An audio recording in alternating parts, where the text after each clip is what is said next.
If you are wondering if you need to buy a charger or power adapter for your Motorola Edge 70 Pro, then the answer depends on a couple of things. For example, where you live. If you live in a country or region where power adapters are no longer included in general, for smartphones of course, then in that case this is exactly the same case and you will not be able to find the charger. You can also try to look at this, search for this graphic information over here. If you can find it, then it means that of course power adapter is not included.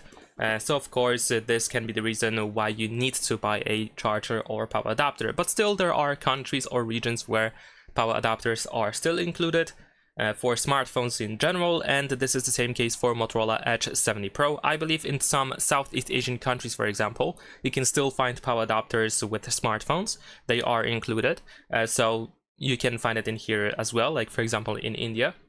However, like I said, in many other countries, chargers are unfortunately not included, so you have to purchase it separately. Now, the other thing that matters is, of course, if you already have a power adapter or not.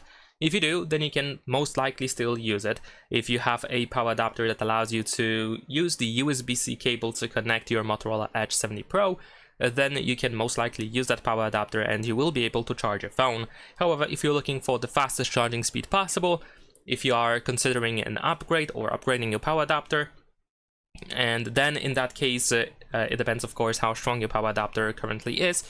The Motorola Edge 70 Pro can use up to 90 watts while charging its battery, so ideally you want to get a power adapter that has exactly 90 watts or more with PD 3.0 technology.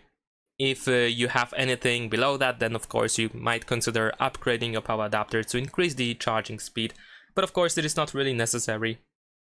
If you happen to already have a power adapter that is slower, that has let's say like 50 watts maybe, then of course you can still use it to charge the phone, and that shouldn't be a problem. And that's pretty much it. Leave a like and subscribe.